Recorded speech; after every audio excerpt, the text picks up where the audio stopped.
The Earnestly Speaking podcast is a show that is founded on free-flowing conversation and may at times venture into mature subjects. Listener discretion is advised. Yeah,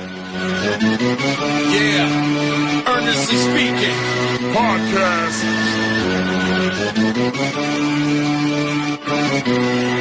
Let's get it.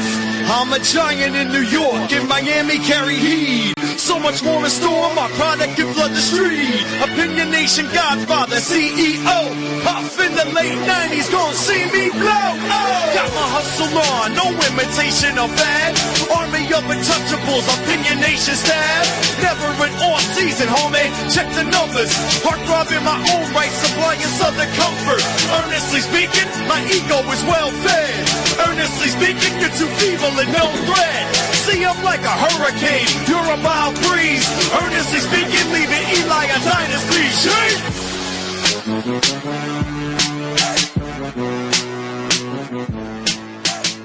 Earnestly Podcast. Oh, there you go. Earnestly Podcast coming to you Tuesday, November 19th, 2024. My voice sounds like shit. I apologize to the listeners here, but we'll roll on anyway. Anyway, we're here with our old friend, of course, of the pod, co-host of the Into the Game podcast. The breakdown also too on TikTok, on YouTube, on wherever, Instagram. My man, Sir Denny Blanco with us. What's up, brother? Sir Denny Blanco, It's in the Game podcast. The breakdown with Denny Blanco. I appreciate you always for having me on, EJ, to talk some talk. I appreciate you once again. A lot has happened since the last time we spoke. Yeah, and I've seen some things. You've seen some things, and now we're here to discuss. You know, I've seen some things, of course, but I also have not really. I don't feel invested. And you know what? We'll get to the NBA in a second because most of the show will be NBA related. But I want to start here first. Did you see the Jake Paul Mike Tyson fight on Friday? I did. Your thoughts? First and foremost, my thoughts on the fight. This was a money grab. Okay, this was a money grab for Mike Tyson. Now, the first question I had to myself when they were talking about this and they were talking about the fight, they booked the fight, then something happened with Mike Tyson, then they pushed it out a little further, and then they had the fight, right? I started asking myself, does Mike need the money? I said, does Mike Tyson need the money? And at first I said, maybe not. At first I said, maybe not. But I don't know his funds. I don't know what he makes. I do know he has a Mike Tyson weed that does very well from what I understand. Yeah. So it was kind of hard for me to be like, I was on the fence. Does he need the money? Does he not need the money? Okay, cool. Let's just say he doesn't need the money. Does not. He's doing it just for the love of the sport. Not at 58. He needs the money. He needs the money, and it was a money grab. That's the first thing I thought after watching the fight. That's what I thought going into the fight. Watching the fight, that was a 58-year-old Mike Tyson. That's fair. He looked exactly all of the 58 years old that he is. Yeah. His legs were worn after the first round. It went to 8, I believe. Yeah, his legs were gone after the first round. He wasn't able to hit Paul because Paul is younger than him. Paul was moving around too much. And every time, Paul knew better too, because all it takes is one, and it could be very lucky. So Paul was keeping his distance. Tap, tap. Tap, tap, distance, tap, tap, distance, so Paul's not stupid. Mm-hmm, and obviously, these folks that are asking, well, how is, Paul doing this? Paul is doing this because he's a marketing genius. He's gathering attention. He's been gathering attention, and he fights people that clearly he has an advantage on. So it looks like landing this plane, he's going to be fighting an actual boxer. I think the IBF champion reached. Is that confirmed now? I don't know. No, it's talks, right? Okay. Yeah, so talks. So obviously, advantage, Paul. You fight a major name called Mike Tyson in an exhibition. You make millions of dollars. Then by doing this fight, you actually build on the next fight to make that even more bigger. God bless. The Serrano fight was more exciting than the Mike Tyson fight. I mean, I love this. I love that seeing that fight, but Netflix was on that bullshit. with all the buffering issues that I can log in. I heard a lot of people having that issue. Once I was in, I was in. It seems like it's depending on the state. I'm in the East Coast, New Jersey, Connecticut, New Jersey. I'm in Florida. So it could be Florida. What's going on? Could be I heard the Midwest down south in Florida clearly was having issues. And that's always that will be the question. If you paid $20 for a ticket to go to the movies, did I? Okay, go ahead. Yeah, and you watch 20 minutes of it. It's a 2-hour movie. You watch 20 minutes of it, and the projector breaks. Do you deserve your money back? Yeah, I think so. You didn't. Yeah. You didn't finish the movie. But again, you have Netflix as a subscription. So clearly there are folks that have the subscription already. I'm not mad about it because I already pay for Netflix anyway, so I'm not mad about that in that retrospect. But at the same time, I would have liked to have seen the whole thing in real time, enjoy my wings, enjoy my food. I was there with, instead I had to worry about unplugging my damn TV over and over again to make sure it works. Like it's 1985 again, you know what I'm saying? We're going, what we doing here, bro? Like, what we doing here? Seriously. Nah, but God damn it again. Like for real, man. I mean, but look, here's a bottom line. Like, was it a money grab? Yeah, obviously, all the tea leaves come out of this. It sounded like a money grab. The longer the fight went, I'm just glad that Mike didn't get knocked out. But then again, how can I be glad about that when the fact that it wasn't on the up and up? But we kind of already assumed that anyway. So whatever. We're such a society that's obsessed with nostalgia anyway. That like, you know what? Screw it. This is what's happened. It's Netflix. And like you pay $8, like you pay for like a UFC fight. It's $20. You know, yeah. It's going back to Vince McMahon. If you haven't watched the Vince McMahon documentary on Netflix, I did. It'll open your eyes to a lot of things. Yes. So you have to understand it's all about, and also do your Googles, ladies and gentlemen, boys and girls, for those that don't know who Barnum and Bailey was. Ringling Brothers. For those who don't know, just do your research on them. It's about the promotion. It's about the need for people to, for example, watch the car crash. Yeah, it never fails because I'm usually stuck in traffic, and I'm like, okay, there has to be an accident in front of us for this to slow, for everyone to slow down. And then when I get to the front, I realize the accident is on the other side of the road, and people just want to look at the accident. Mm-hmm. And I ask myself, why? It's just a human trait. The majority of people will want to slow down and see that accident instead of just minding their business and getting on with it. And that goes with the promotion of Jake Paul and Tyson and the promotion of anything else. We want to see the car wreck. No different than Floyd Mayweather. You think 100% of people went to Floyd Mayweather fights to watch him win?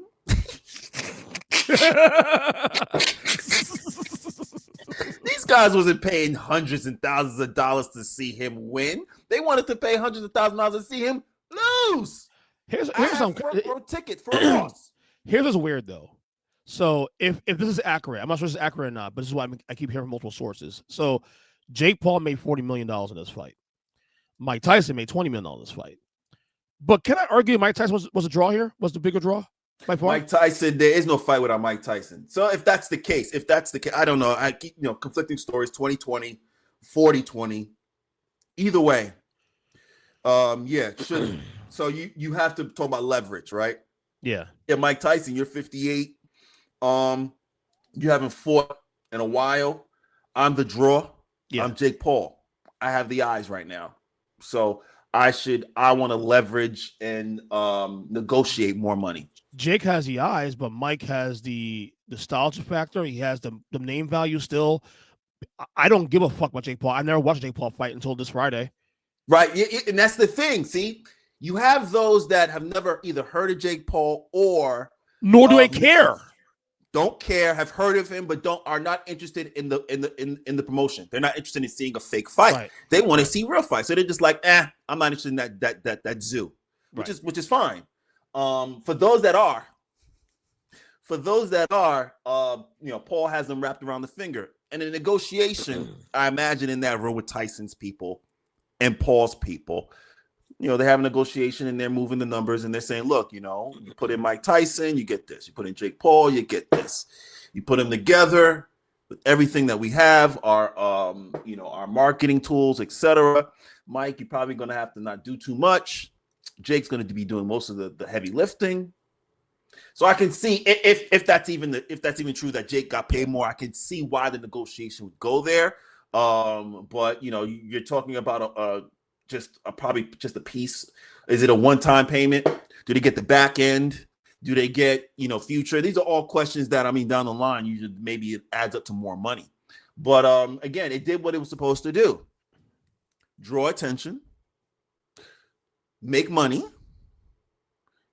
and get people talking. Did all three of those things, whether it was bad or good. Vince McMahon would say it doesn't effing matter if it was bad or good. What's good for business? It was good for business. That's it. The fact is, you watched. That's all Netflix cares about. So I guarantee you this.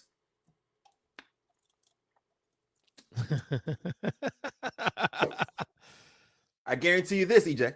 All right. You heard it here first. I'm going to give you an exclusive. Go ahead, brother. Worldwide, Christmas Day, Beyonce's going to be on Netflix. No buffering allowed. You can watch that? You can watch the performance or what? Of course I am. Of course I am. Of course I am. I mean, it's football. I mean, number one's football in the general, so you're gonna have the eyeballs anyway. And then plus Beyonce. Come on now, let's go. I just got finished telling my wife 2 weeks ago. I said, there was a time where people didn't work on Christmas.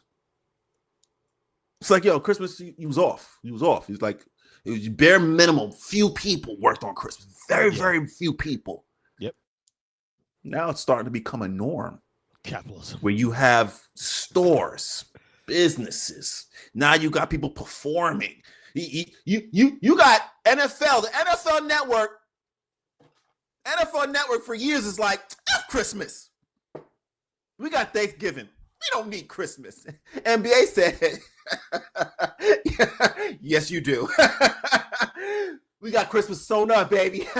Yep. 5 games every Christmas. What are you going to do with that? They said, you know what? We want to compete. How can we compete? We need something more than just a game on Christmas. We need something more. Where are they going to be? In Texas? Call Beyonce. That'll get them. Game over. Set match. NFL always wins, man. They always win. Game over. Set match. One last thing on this topic. Is this the last time we see Mike Tyson in the ring? At any capacity? Any capacity? Yes. Man, your man got beat up pretty good. Hopefully, again, he didn't get hurt. I'm hoping he didn't get hurt. Hoping he didn't get any internal stuff happening. But yeah, no, we don't want to see that again, please. Mike, we're good. We want to see, Mike. We want to see you in interviews saying the most outlandish things and getting away with it because you're Mike Tyson. We want to see you yelling at a 12-year-old talking about legacy. That shit was hysterical. I want to play that shit for the people who don't know what they're talking about. Hold on. Keep talking about that. I'm going to bring it up on the thing. Yes. What's interesting, shout out to Jazzy TV. What's interesting, Jazzy, that 12-year-old girl, I think she's 12 or 13. She's very young. The young lady was so polished in her response. You would have had grown adults who went to journalism school stumbling upon their words with Mike Tyson. This young lady heard what that man said and said, good answer. I've never thought of it that way before. Okay, thank you. I said, wow, this is something else. This is what we need in our life. Once again, Mike Tyson has been hit in the head a couple times. Yeah. I'm not going to say he's not all there. Right. But I'm not going to say he is there. It would be irresponsible of me, Sir Denny Blanco, all handles, Blue Sky, X,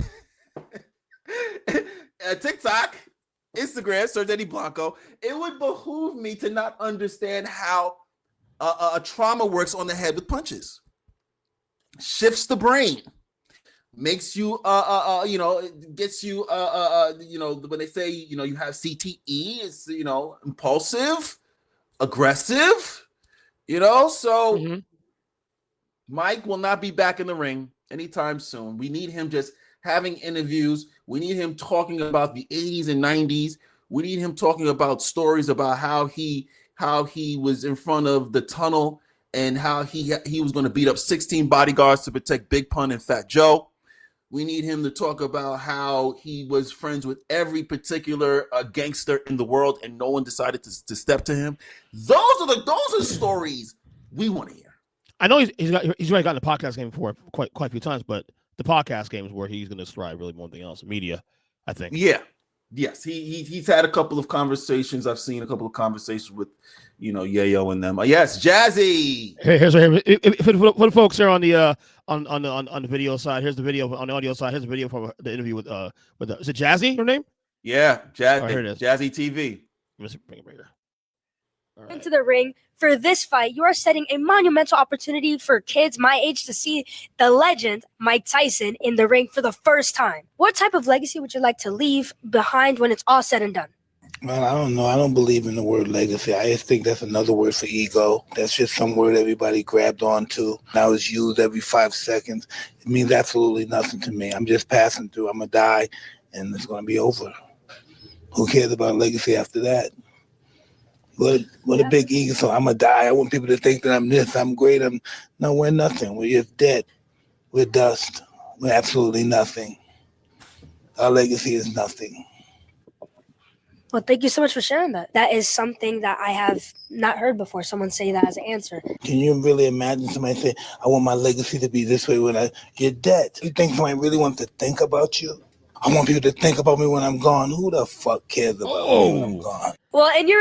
I'll tell you what, man. Is it wrong that I'm not bothered with what he said there? And also, she did a phenomenal job in navigating that. Like, journalists take notes, please. That's how you do it. It's a young lady.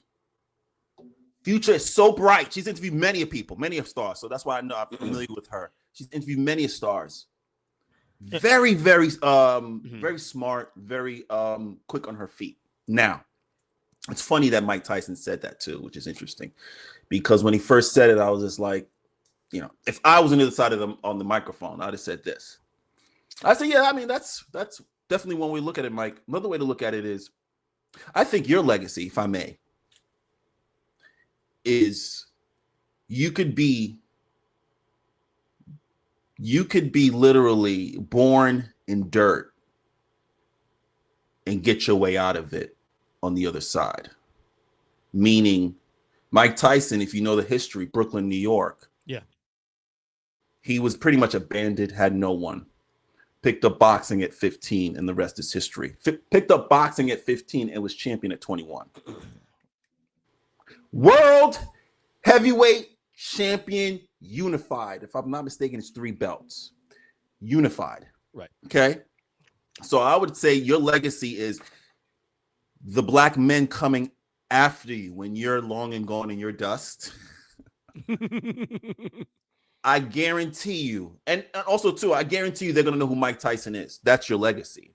The same way you himself have talked about Patrick Dempsey and all these all these fighters before him, Muhammad Ali, how he studied all these fighters before him. That's Muhammad Ali. That's his legacy that was passed on to you.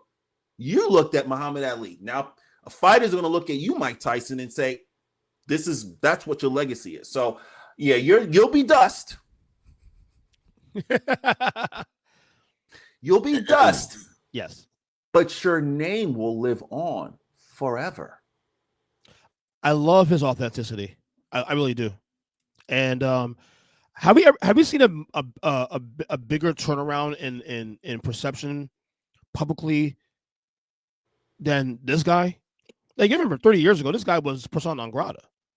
Good question. Muhammad Ali, you could say Muhammad Ali, right?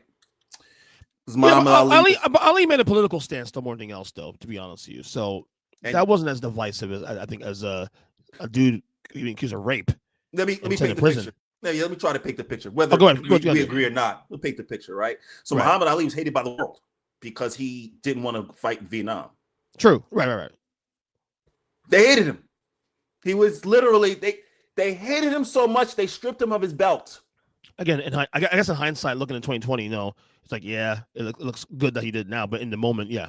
In the moment, you're right. The world hated him, Muhammad Ali, and then he came back, won the belt, and then they had to. It wasn't a matter of, we like him now. It wasn't that. It was. I guess we got to tolerate him because he won. That's what it was. That's what it was. Yeah.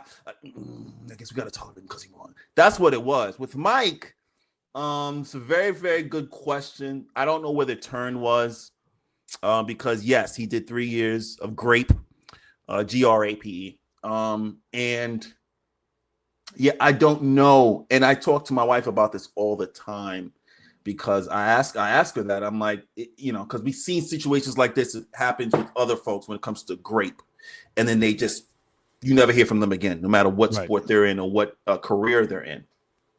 But with Mike, that was different. So I'm trying to understand why. And is it because the public media didn't believe that he could do that, even to this day? As aggressive as he is and was, To this day, he says, never did it. Never did it. Stand fast. And you would think, and that's what I told my wife. I said, what's funny, what's interesting is he's free. He can't get charged again for it. You would think he would just fall on his sword if he did something like most folks in that situation did. Like, okay, that was my past. I paid penance for it. It is what it is. But he's never wavered. He said he's innocent. And I guess the world believed him. I don't know. Yeah, I don't know. And you and I are about the same age, so like we lived that experience. We lived that. I mean, we see the ebb and flow of his legacy. Being the most loved guy to the most hated guy for a while to the baddest man on the planet to this and that and all the jokes and stuff. And now where we are now, people are. If you had told me two times, if you had told me once he was convicted of GRAPE that he in 20 years would be fine, loved. By media, I'd be like, sure. And that's love. He's like, it's like his approval rating is like probably in the 80% right now. Loved by the media. Yeah. After if told me that, if somebody told me that after, I'd be like, no. If somebody told me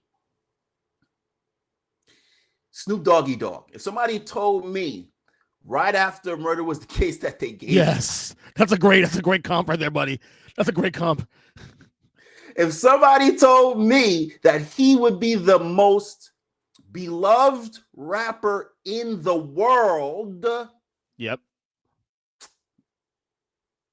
you're going crazy now. You're going crazy. I wouldn't believe it. So, these things happen.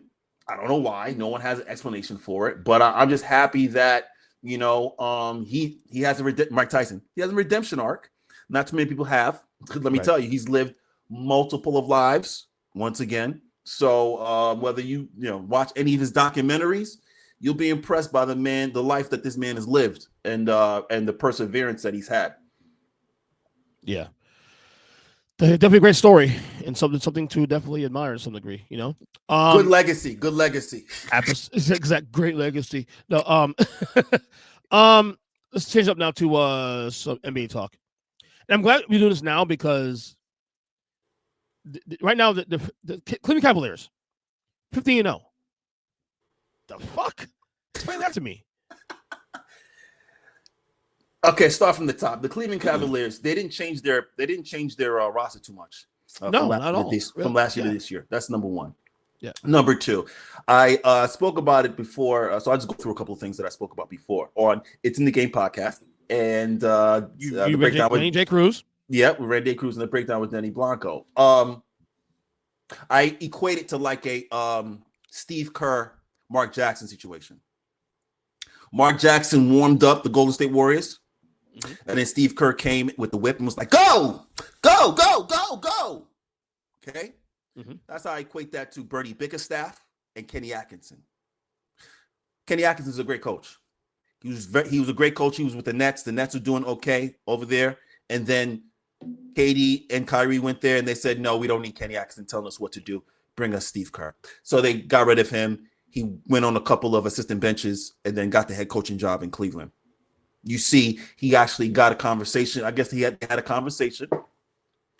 And he basically told Garland and Mitchell, hey, y'all have to start playing better together.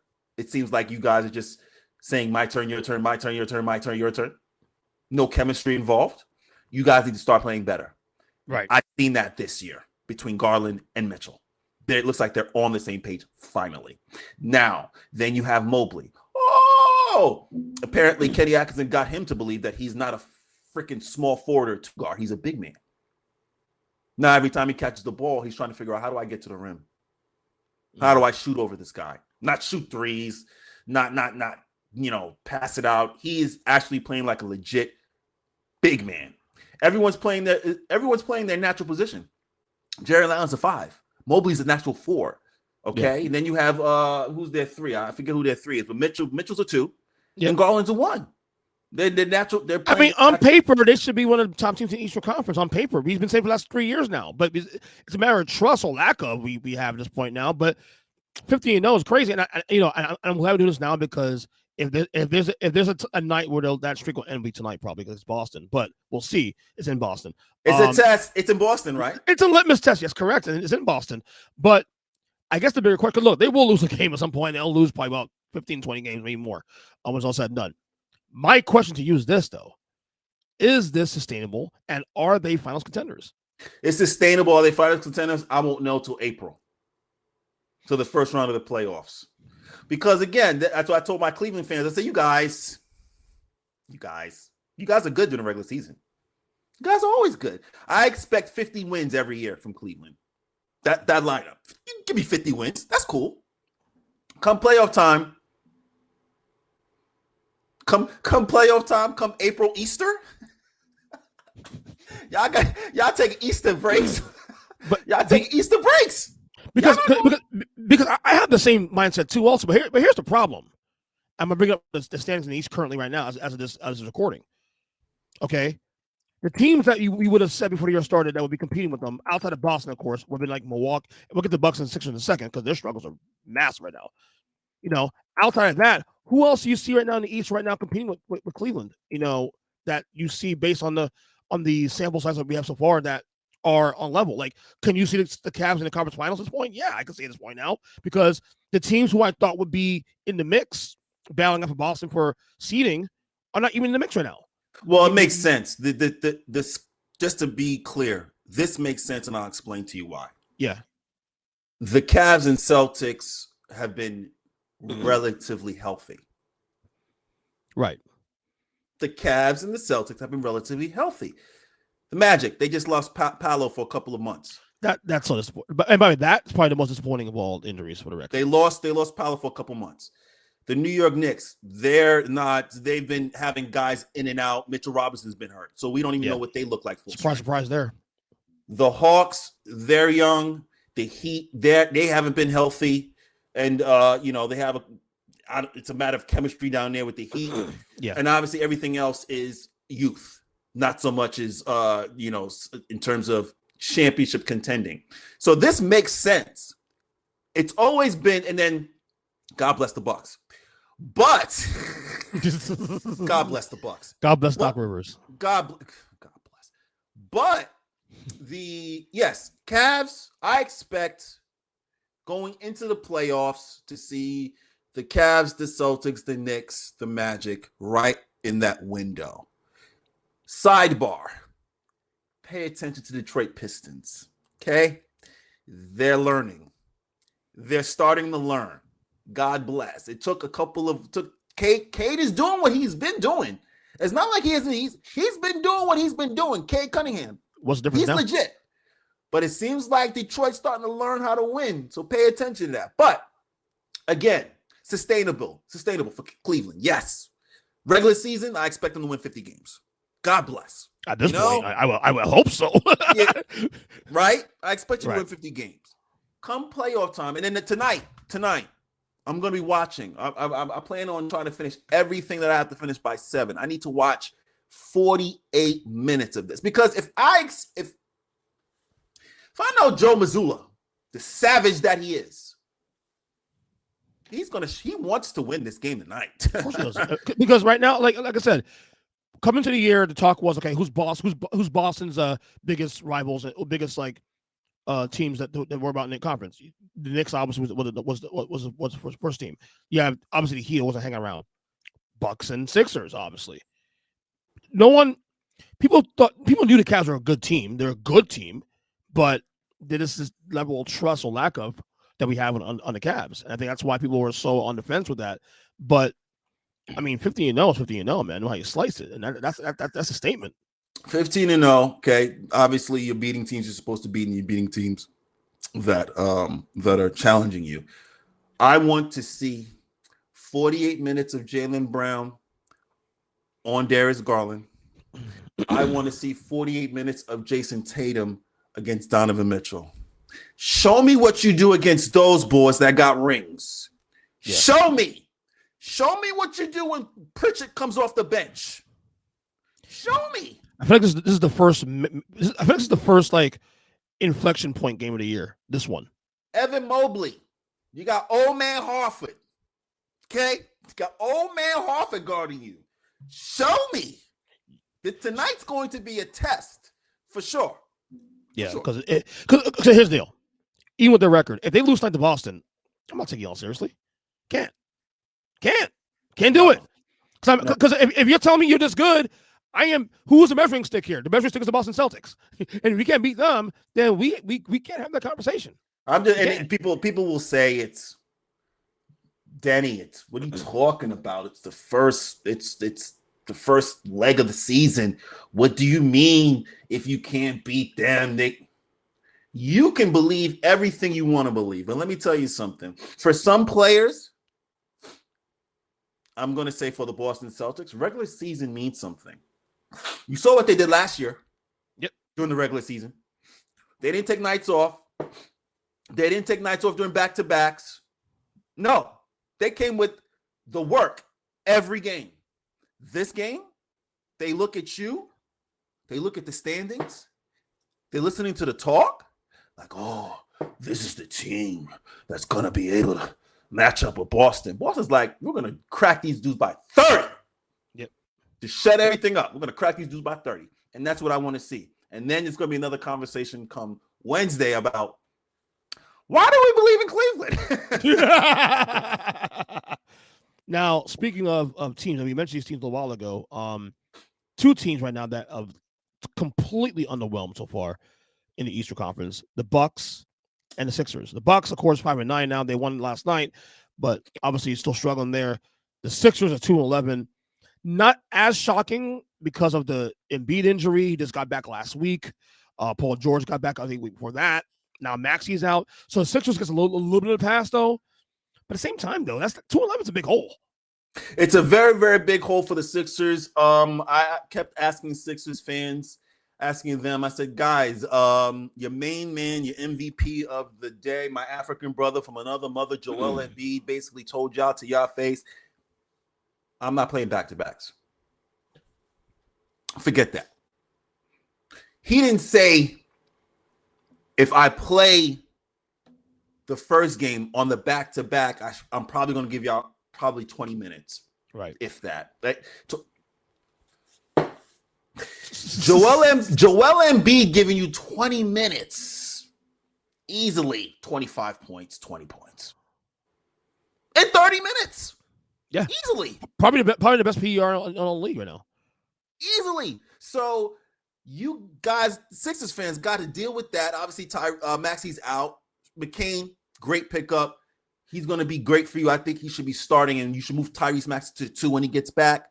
You have some chemistry issues that you're going to have to develop going through the season. And people think that it's easy to develop chemistry. It's not. Sometimes it takes 1 or 2 years to develop chemistry. So for you to think that you're going to go to the championship with this team that hasn't played together for a couple months, shut your face. It doesn't work that way. It does not work that way. Right. Number one, that's with the Sixers. That's probably easier to answer. The Sixers and their troubles. You could point to injuries and chemistry. With the Bucks, real quick before we go to the Bucks, because we're going to please. So my frame of mind is this though. this is why I'm concerned for the Sixers here. And I think the only saving grace is the fact that the teams in the middle, the Pistons and the Hornets, all those teams right now that kind of at 500, I don't think they'll sustain. So there is a lane for the Sixers if they get, if they start winning some games. The problem is though, is that I also don't expect these three guys to stay healthy either, because they haven't played a minute of basketball together yet. Embiid's back, and now Max is out, and then Paul George is back, and now Max is out again, and that's the whole point. So the whole is a problem because of not just because of the environment, but because of their own issues. I had the under at 51 wins for this year for the Sixers because of the injuries. I didn't think it'd be a lock like this. You're talking about with the Sixers. You're talking about injuries, chemistry, all of that bound into a particular ball, and the expectation is they're going to have to get over that. Versus your Atlantas, your Orlandos, your Charlottes that are all just young. They're just young. Yeah. So the Sixers team is old. If you really look at in terms of age, the youngest, your Maxi's out, Maxi McCain. Mm-hmm. Everybody else, Paul George, Embiid, the dancing bear, Busile. Who else? Who else is off the bench? You have Caleb Martin. These, not young, but a little older. Right. The Atlanta Hawks, the Orlando Magic, the Charlotte Hornets. Yeah, Charlotte Hornets. Yep. These guys are all babies. They're just running. So they have horses sustain a little bit. Assuming they do sustain, of course, right. And they're not going to get tired because they're young. So God bless Sixers fans rising up those ranks as your whole is being created. The Bucks? What are the Bucks now? They're fixable, right? They're fixable. See, when you say fixable, that's hard to say because I'm looking at all the ills. Okay, let's start from the beginning. Okay, go ahead. Whenever Middleton comes back, he's hurt. They haven't been full strength. Let's move that aside. Right. We have a situation where the number one option is Giannis. The second option is Dame. The third option is supposed to be Bobby Portis at this point. He's giving you probably 10 to 15 points instead of 21, 25. Not enough. Not this league. It's not enough. Don't get me wrong. They said Bobby's going through some things. He got his house got robbed. So clearly, that may be something that's being, that he's thinking about, but he's been playing terribly as a third option. So that's one of the issues. And then you have a center who can't rebound. Yeah. Not that mattered before, right? Because they want to chip with him. So it's hard to say that matters when they won a championship with him. He didn't do anything different that he's not doing now. He's doing the exact same thing, but we're asking him to do more, and that's the problem. You see? Mm-hmm. Now you have Giannis averaging 35, 15, and 8, and he's looking around like, it's so funny. What are we doing? What are we doing? Do we want to be here? Do you want to not to be here? I don't understand. What are we doing? We have to be here. If you don't want to be here, go home. Go home. And he spazzed out one game. I forget what game it was. Mm-hmm.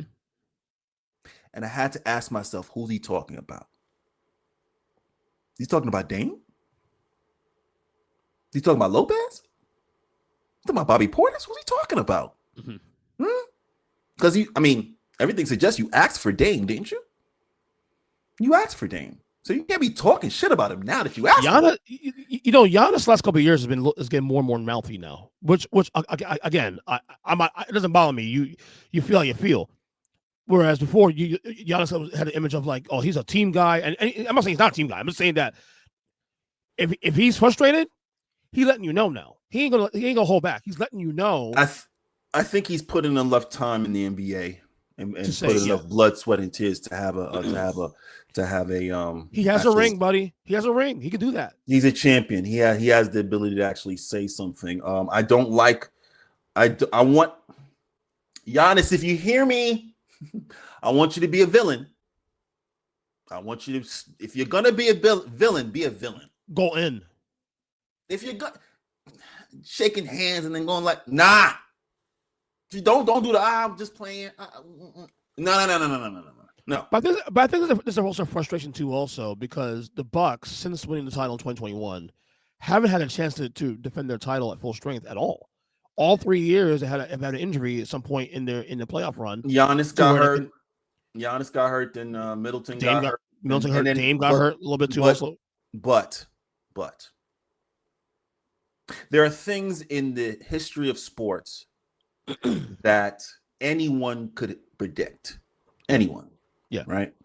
Give you a couple of examples. Okay. Mm-hmm. When Deion Sanders left San Francisco to go to Dallas. What's up, Brian? I said they're going to win a championship. Yeah. Lo and behold, they win a championship. Yeah. It's no brainer. You add a guy that you didn't have before, you're going to win. When Kevin Durant went to Golden State. That was obvious. That was even more obvious. Addition or subtraction, right? Addition or subtraction. Mm-hmm. It's like they're going to win championships as many as he stays there. When they let the Milwaukee Bucks Drew Holiday go, I said to them, you're making a grave mistake. If you let Drew Holiday go for Dame, which is exactly what they did. Yep. If you let Drew Holiday go for Dame and he lands in Miami or Boston, you're in trouble. Lo and behold, he lands in Boston. And guess what happens? He's the Deion Sanders of the NBA. Literally gets called from the other, different circumstances because Deion left. But literally 2 chips, 2 different teams. Guess who's the missing link? Milwaukee. Guess who? I warned you too. You said on this show. You said on this show. I warned you. I said you're going to create a monster, okay? And then you're going to let him go to the direct team that you're competing against. I said he is going to be there and up for Dame. He's going to be ready because he's going to say, you chose him over me. How? When I helped you win a chip. And now look at you. Shout out to Doc Rivers stealing money. Good sir. Your days in Milwaukee are numbered after this year.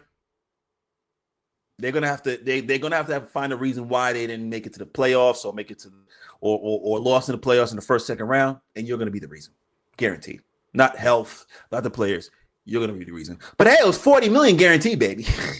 Yeah. And lastly, before we go, and obviously the NBA stuff, Ben Simmons. Uh-oh.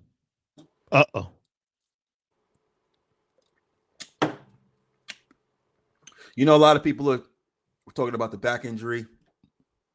Okay, back injury. Okay. We're trying to figure out if it's the back injury or if it's a mental. Back injury or is a mental? It's a mental. Okay. Yeah. Okay. The Nets were playing the Knicks. This was 2 games ago. This was 2 days ago. It's 0-0, guys.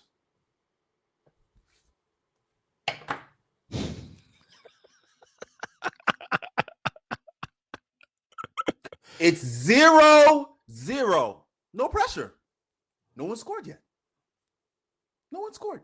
Ben Simmons gets the ball, brings it up full speed.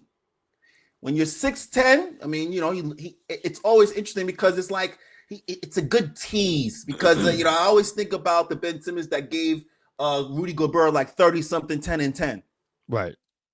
And it's a good tease because he'll go full speed and you're like, ooh. And then he'll get into the paint and you're like, ooh. And then he'll just turn away from the rim. Gets into the paint with 0-0, has Josh Hart on him. He's bigger than Josh Hart. By 6 inches.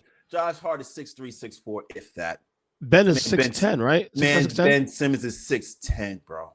He has 6 inches on that dude. What are we doing? He literally got right under the rim, saw Josh Hart, said no. Let me kick it out. I said, that's $40 million? I said, really? That's what $40 million gets you a year? Really? Well, lucky for the Nets, this is last year of the contract. So, okay. I'm bringing him up because I'm just like, no, this he's not going to be in the NBA after this year. No. I would be confused as to why any roster would want to sign a Ben Simmons. For what reason? What has he shown you in 3 years? Then it's every year it's the same thing. Every last 2 or 3 years, it's August. You see him taking video of him shooting jump shots, which is interesting to me. I have yet to see him shoot a jump shot this year. He's on video in his workout shooting jump shots. I have yet to see him shoot a jump shot this year. Anyone, please, if you have any video, Sir Denny Blanco, all handles, send them to me of Ben Simmons shooting a jump shot this year in the NBA. That is, I haven't seen one. Dennis Schroeder and Cam Johnson are supposed to play with this? To me, that's just. To me, it just reeks of buffoonery. It's just silly. I mean, you're going to tank. Okay, you're Utah. You're tanking. You're the Giants. You're tanking. Don't remind me of that shit. Trust me. I'm going through it now with that one. You know, anyone with blind eyes could have told you. You signed Saquon Barkley. Daniel Jones, you can get at a Salvation Army on a Sunday. Just going through the clothes. You can find you a Daniel Jones. You can't find you a Saquon Barkley, but you know what y'all gonna do. And I asked a bunch of Giants fans this yesterday, and I'm going off on a tangent because of Ben Simmons. But it's just simple when I see these things. And I ask all these Giants fans this question. The New York Giants have never, in their 100-year existence, if I'm not mistaken, have never drafted a black quarterback. Oh, we touched on that now. I love it because I'm a Giant fan, and I even named my kid Eli for a reason. I posed this question. A lot of when I posed this question in the spaces I was in, it was a lot of crickets because no one really wanted to answer. So I asked the question again, just in case. Giants haven't drafted a black quarterback in a 100-year existence. I know. Shedeur Sanders, by everything I'm reading, is the best quarterback in the draft.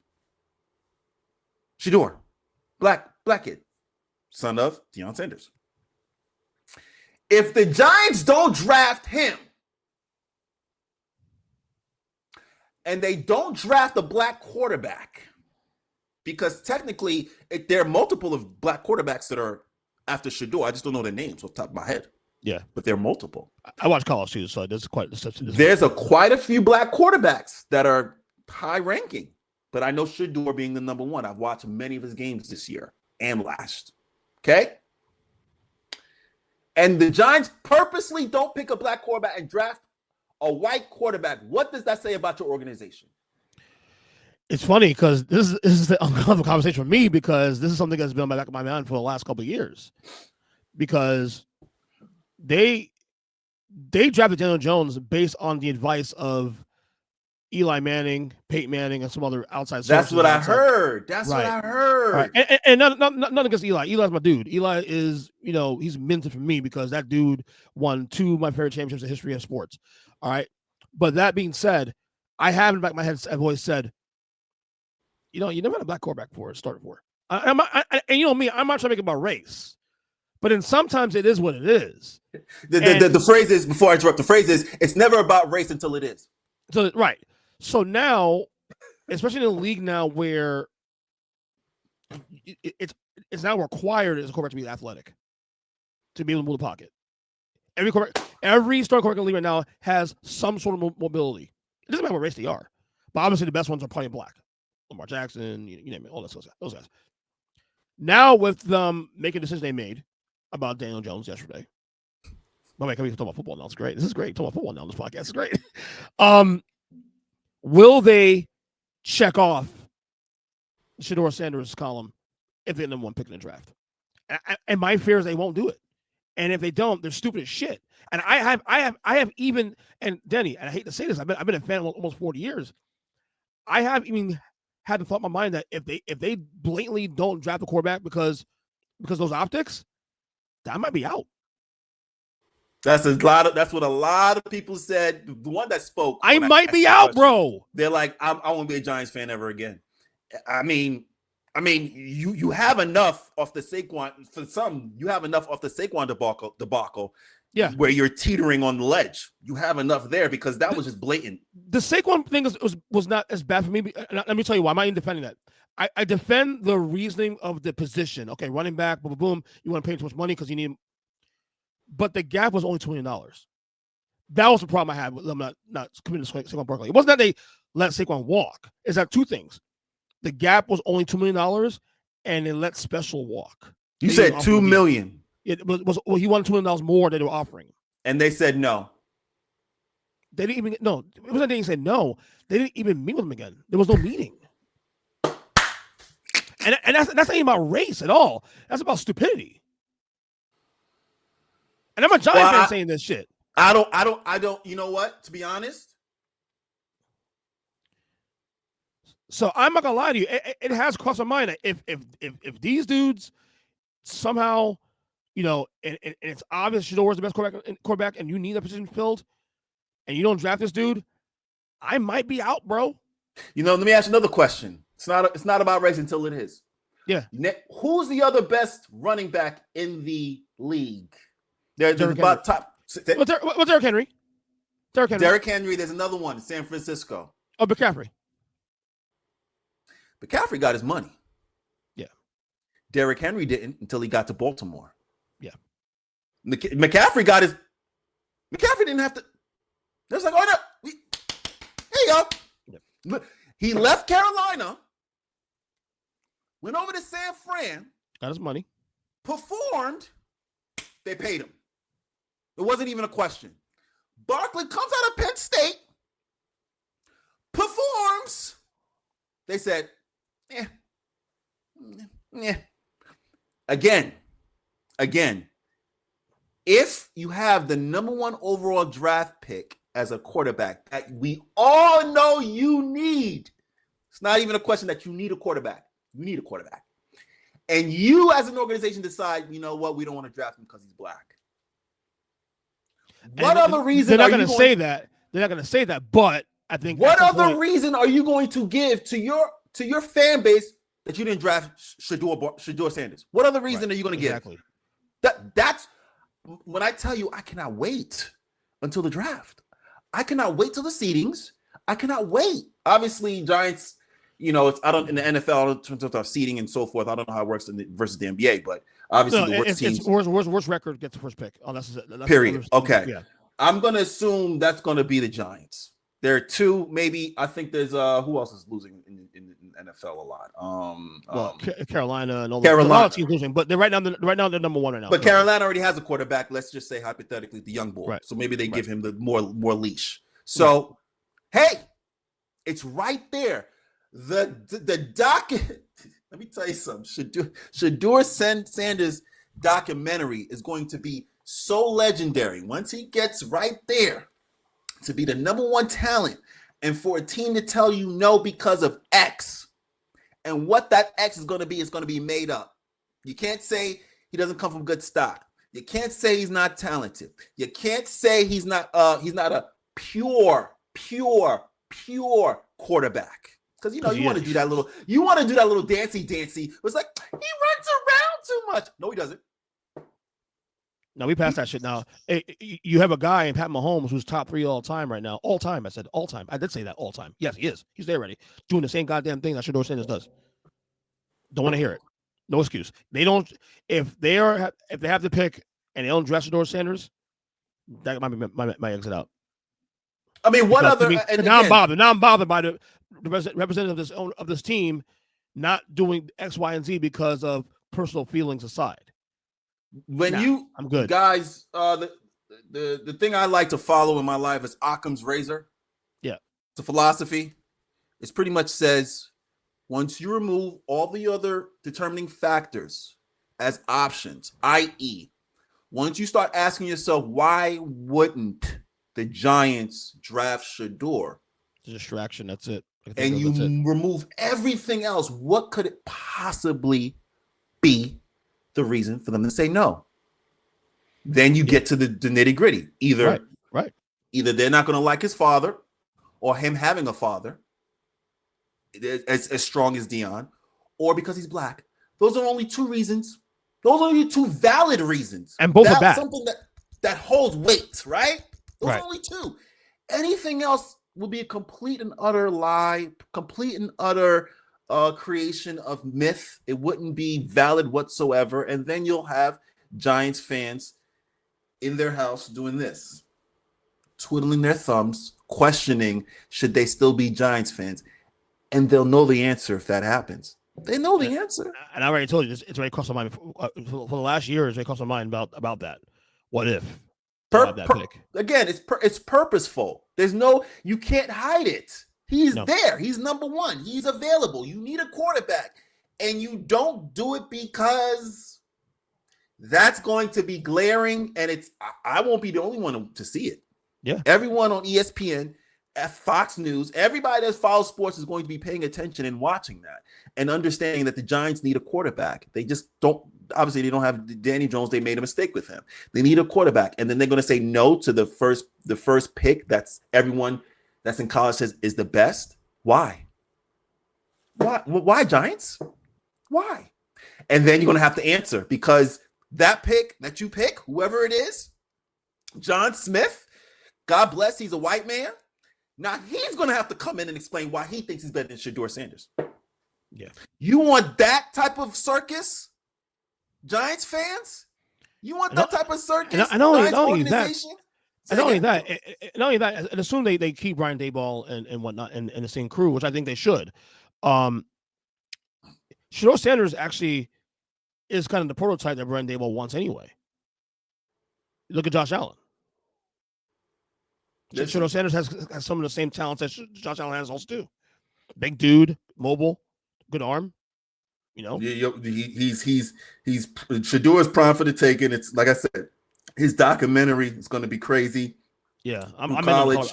I'm in the Colorado thing. I'm in heavy in the Colorado thing for the rest. Yeah, his documentary from going from Jackson State U, HBCU to Colorado to the NFL is going to be phenomenal. And I think a lot of also too, just to land the plane on this, I think a lot of NFL and NBA organizations, they fear a black young boy with a father in his life, an active father in his life. I think they fear a lot of organizations. I'm not going to say all. I'm not going to say some. There are organizations in the NFL, NBA, and maybe MLB. I don't follow that MLB too much. That we don't want a young man with a father. We want him fatherless so we can take advantage of him. That's pretty much what I've seen. I can see that, definitely. See what I've seen in a couple of scenarios where it's just like, oh yeah, when it's a conversation about Shador, it's like, yeah, but we're gonna have to deal with his father. What does that mean? And his father is not just any father. That dude is Deion Sanders, one of the greatest of all time, and knows how he's talking about. So when you imply or you insinuate we have to deal with his father, what is that? What are you insinuating? Are you insinuating that we can't bullshit this player? Are you insinuating we can't turn this quarterback into a wide receiver? Are you insinuating you can turn this quarterback into a running back because the father's going to say no? Are you going to insinuate that you know what I'm saying? Like all these things, they're not going to happen because Deion Sanders is Deion Sanders. Let alone he has NFL experience. If he's just a father, you add on the NFL experience and people get intimidated. Yep. People get intimidated. True. But you can't, unfortunately, that's par for the course. You're going to have, whether it's Deion Sanders' son, whether it's Jimmy Porter Jr.'s son. You have so many sons in the NFL right now playing, and those sons, I imagine, thank their lucky stars every day that their father played the game and can consult. They don't have to go to a coach, don't have to go to nobody else, but they can go to their daddy to get the information. They obviously have that as a blessing, and I want that for everybody. But yeah, This is where we are, man. This is where I'm we with are. you. I like that. Let me ask you one more NBA thing and then two more rapid fire questions. Back to the NBA real quick. LeBron James, right now. Right. He's averaging near a triple double right now. I don't know if you guys know on this podcast that the homie's turning 40 in about a month from now, December 30th. 40. 40. 40. Is it possible right now LeBron James is still a top 5 player in the league right now? Yes, and it's very unfortunate that I in the last 4 years, I've argued Michael Jordan being the GOAT overall in the NBA. I'm still with that. Still with that thinking. But it's literally when I tell you it's a hair between Jordan, Kobe, LeBron, a hair as GOATs, a hair. Like hair. it's picking hairs. Like I can't. Jordan, obviously we already know Kobe retired and played had the longest 20 years, right? Then Jordan obviously with Washington. But with Washington, he wasn't a top 5 player. LeBron is a top 5 player, and I don't know if that is a combination of his greatness over the period of time or the ability for the league to suck that long. Like you know, because again, you think about it, right? Okay, once LeBron came in, you still had all these big names. You had Tim Duncan. You had Miami still. You had D Wade. You had Kobe. You had some big names, and then obviously they all retired, moved on. Then technically, you only had, for me anyway, only a couple of names that Giannis, Steph, KD. That's it. Now KD and Steph are still there. Giannis is still there, and then there's still LeBron. And they're all performing, but LeBron is older, and he's still performing. So I'm highly surprised that he's still performing at this level. I'm highly surprised he's never had a serious injury. Knock on wood. It's weird as hell. Every single person I've named has had an injury of some sort except him. Yeah. Steph Curry had ankle problems. Kevin Durant tore his Achilles. Tim Duncan had knee problems. Kobe had knee problems, tore his Achilles. Like everyone that D Wade had knee problems. Everyone that you can bring up had an injury of some sort. Jordan had an injury early in his rookie year, broke his foot. LeBron didn't break nothing. Paul George sat out because of a bone bruise. You know what a bone bruise is, guys? You know what a bone bruise is? You ever play basketball? You play basketball, you maybe get a knee to knee. Your knee hits another player's knee. That's a bone bruise. The bone is bruised. He said, I can't play. You think LeBron gets bone bruises? LeBron's 40. The man looked at the camera and said, I'm not taking no nights off. At 40. Meanwhile, Zion Williamson. Jesus Christ. That's don't get me started on those dudes. Zion Williamson got a coach to come out his mouth and say Zion is taking his health seriously this year.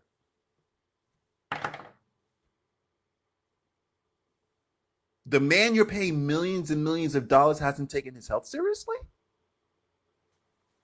Where else? EJ. Yeah.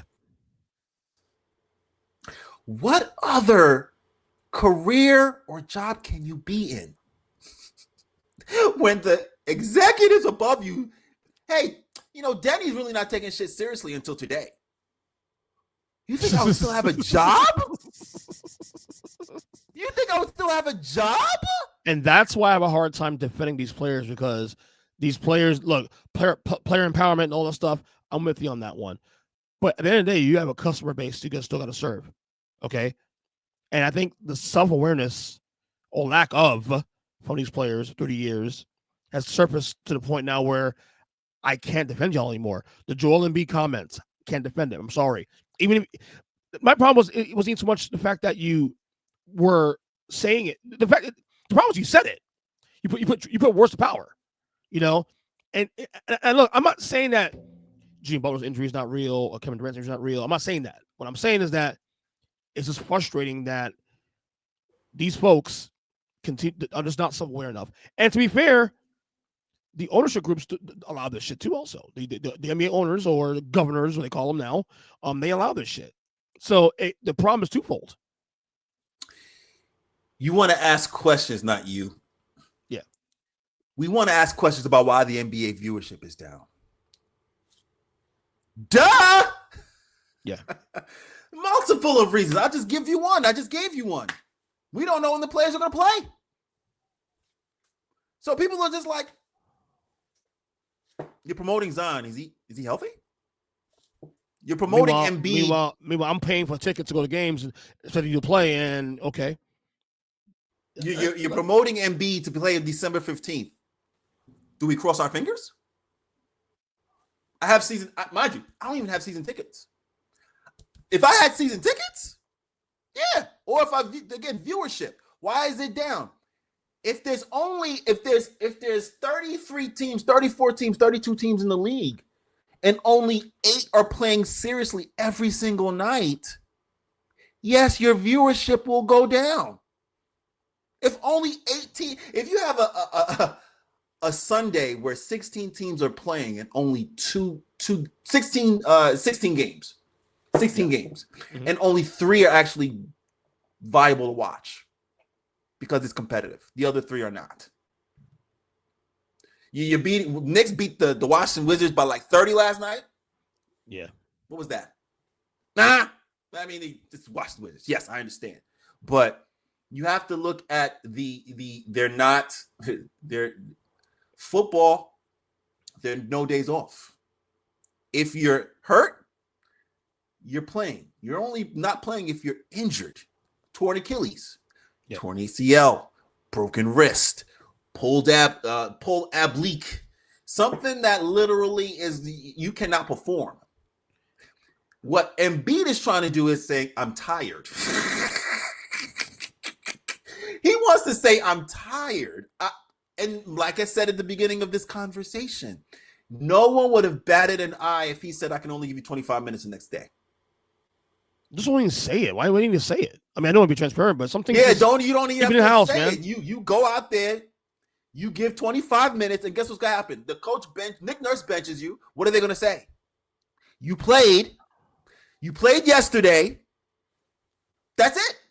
There's nothing else they could possibly say. And when he said that comment, the first thing in my mind was this: if I was a Sixers fan, it was like, if you don't care, then why should I care?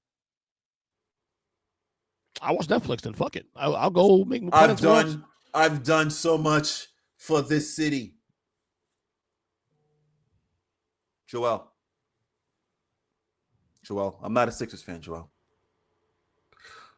The Sixers fans that I speak to, they don't want to talk about your philanthropy work. They don't want to talk about how many babies you kissed.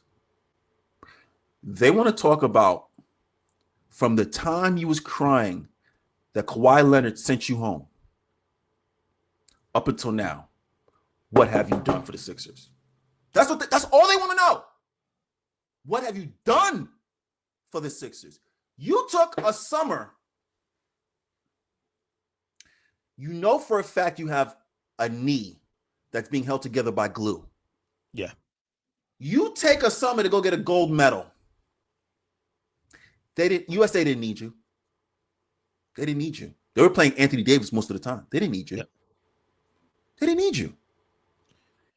You could have taken the summer off to heal, to get into shape, to be like, to say, you know what, last year was last year. This year I'm coming in with a vengeance. I took the whole summer off, F the gold medal. You think Sixers fans wouldn't be excited? But you literally spent the summer there, had some weeks off after that, and then said, I'm not ready for the upcoming season. What? Is it asking a lot for players to care? Is it asking a lot for players? As a consumer who's putting money in their pocket, not just for NBA League Pass, but also for the Miami Heat, streaming services for FanDuel, okay, and everything else in between, and going to games. Is that a lot for me to give a fuck? No. It's no. As a paying consumer, no. You're not at, and that's the thing. Like, I'm just like, we're asking you to do your job.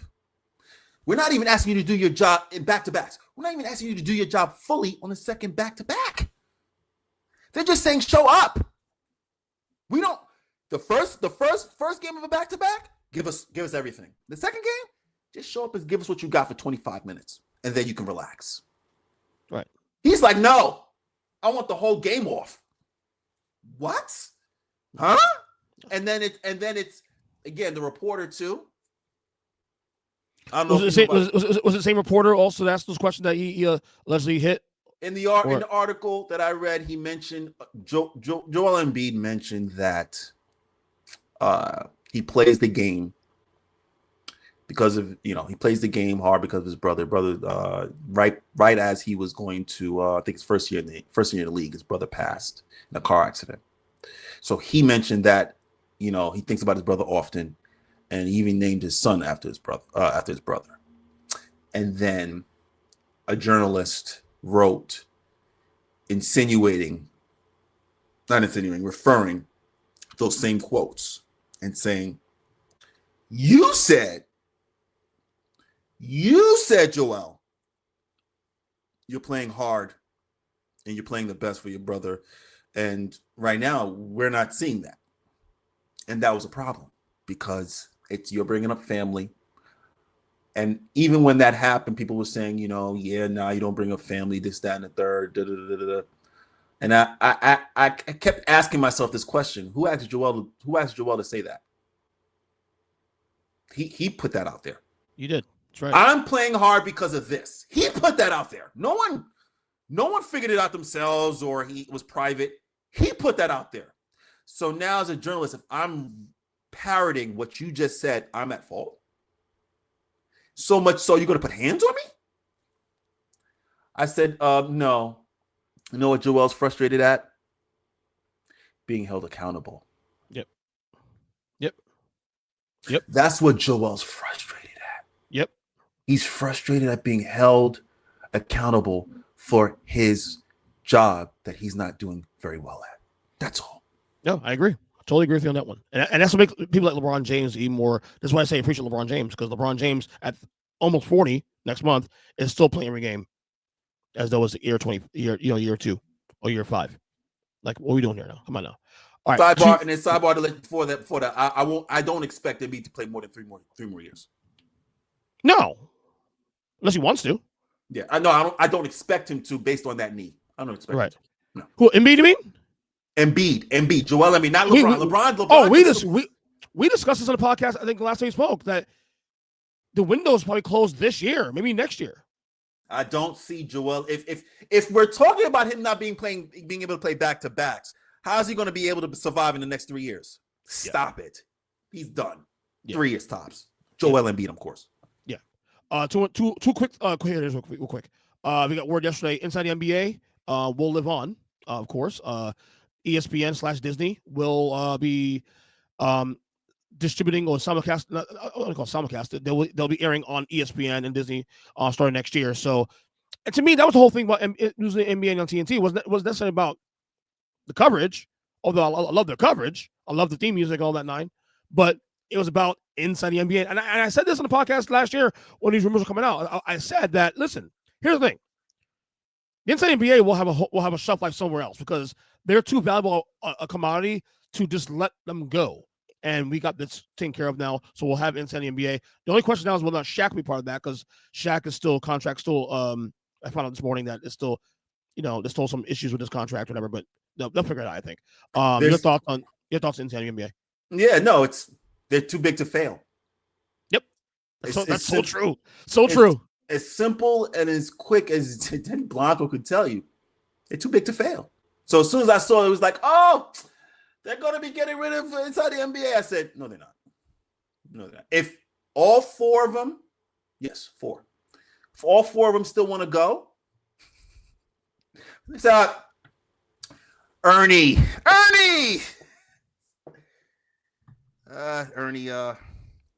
check this out. We want to give you $50 million to keep doing the show. You want to do it still?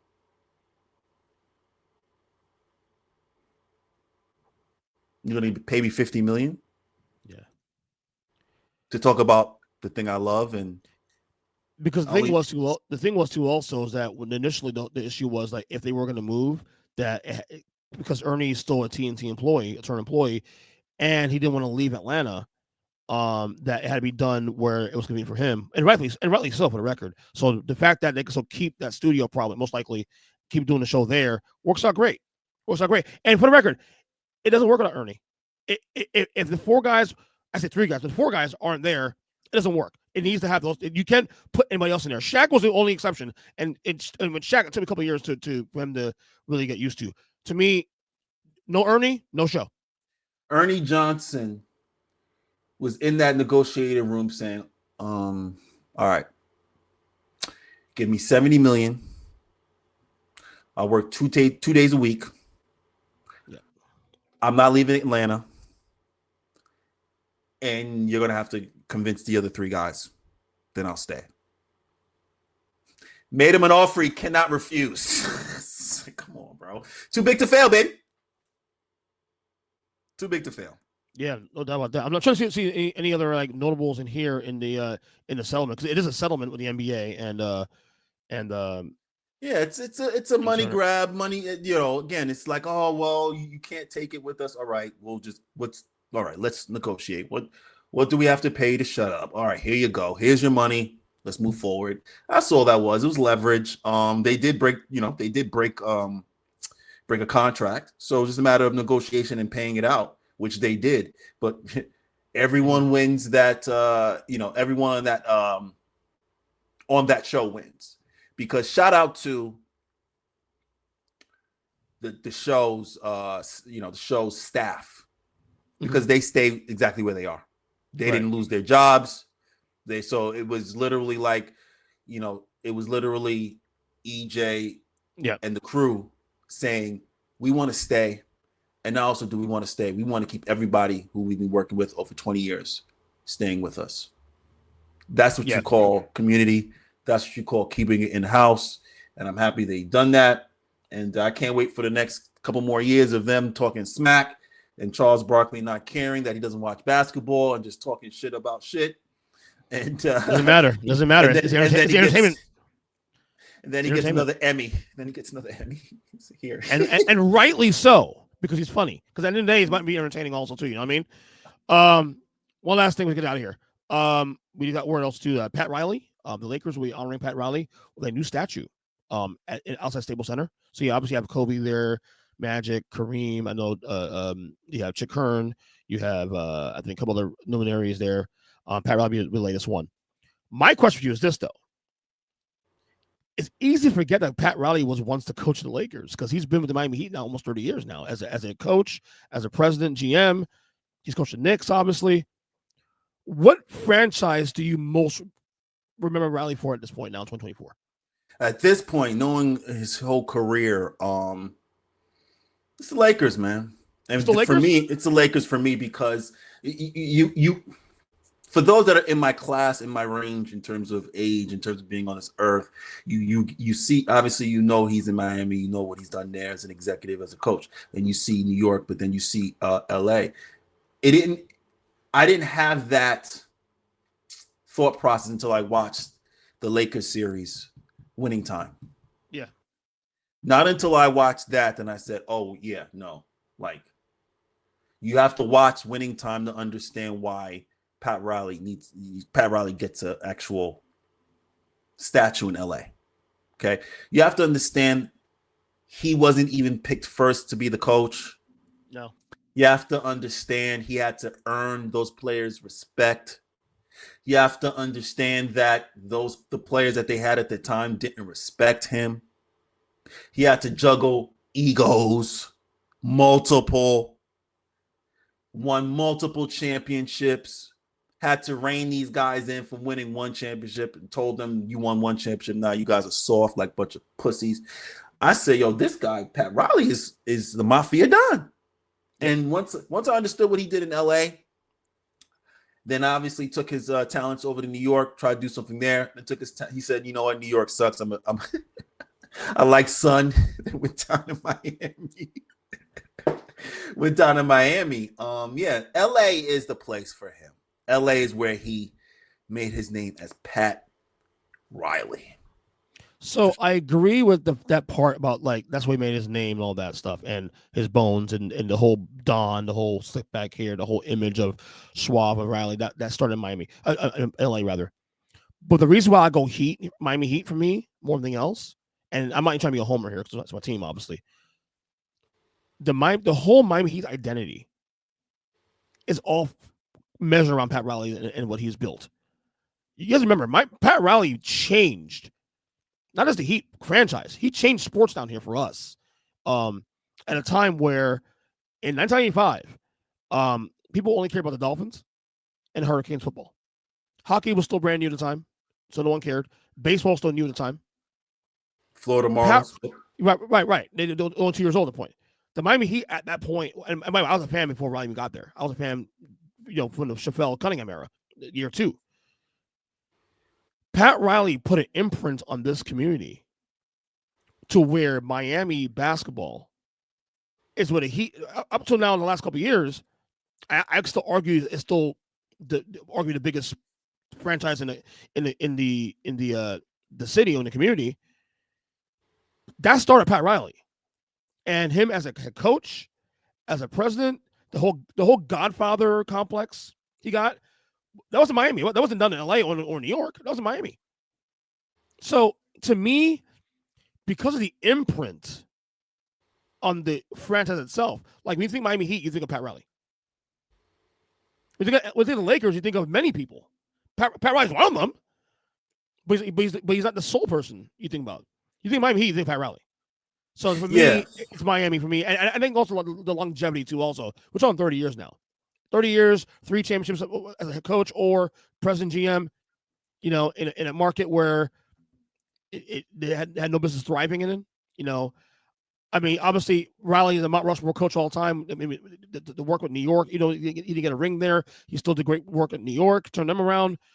But to me, the longevity and just the imprint of this franchise, like we still think of Miami Heat, we think Pat Riley first. Pat Riley is a G. He's seen too much better. Yeah. Pat Riley was on the team. People forget this too. Pat Riley was on that Kentucky team that got cracked by Texas Wesleyan. The first time they put 5 black guys in the starting lineup in the championship game.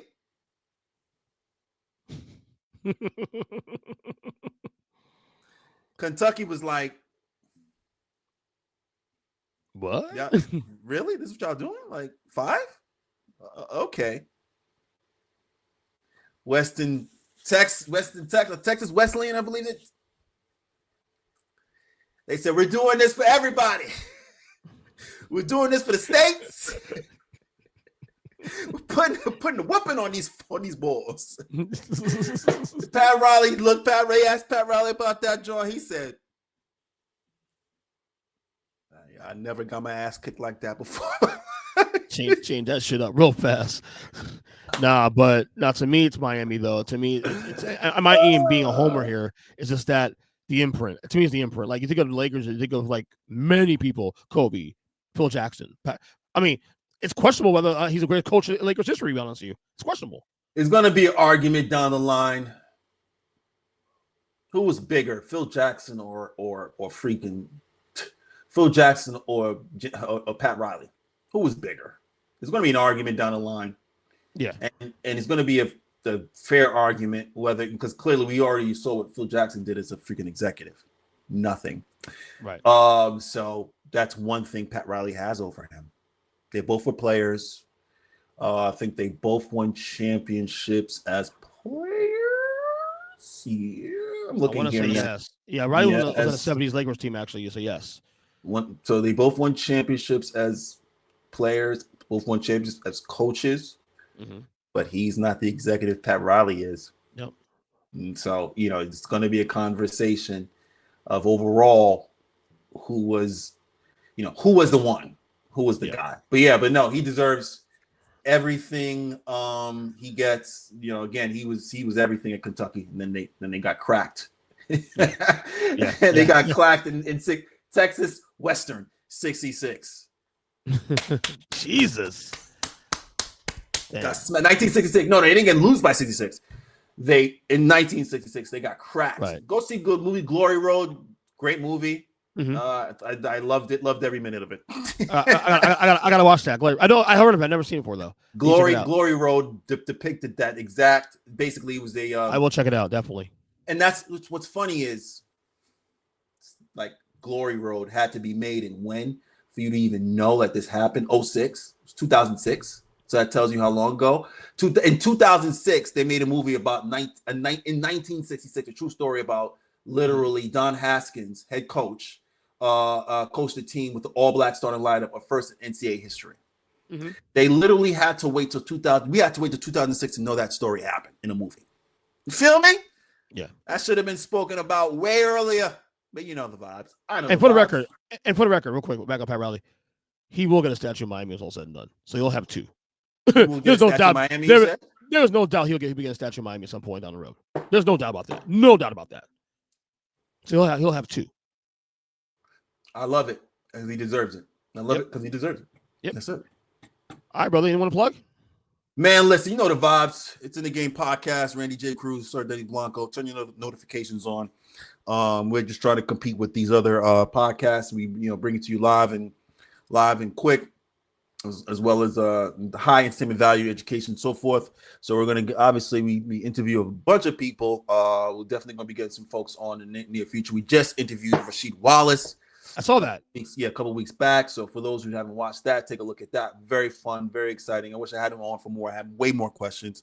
But yeah, no, check us out. Sir Denny Blanco's the handle. Again, Blue Sky, Twitter, TikTok, Instagram, and whatever new social media platform is going to come out.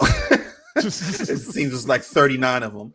You're not leaving X, are you? You're not gonna leave X, right? Bro, no, I'm not gonna leave X. I got Blue Sky up, but yeah, no, I got mine too. I won't leave. Yeah, I won't leave. I'll just be. You'll just see me with the eye emojis most of the time. You'll just see with the eye emojis most of the time. Elon's cesspool, man. Yeah. It's just it's a lot going on there. But yeah, once again, thank you, EJ, for having me on. It's Sir Denny Blanco's the handle. Hit me up all platforms. If you have any questions, concerns, you don't like what I said, explain why, and I'll holler back. You heard? Yes, sir. Good job, man.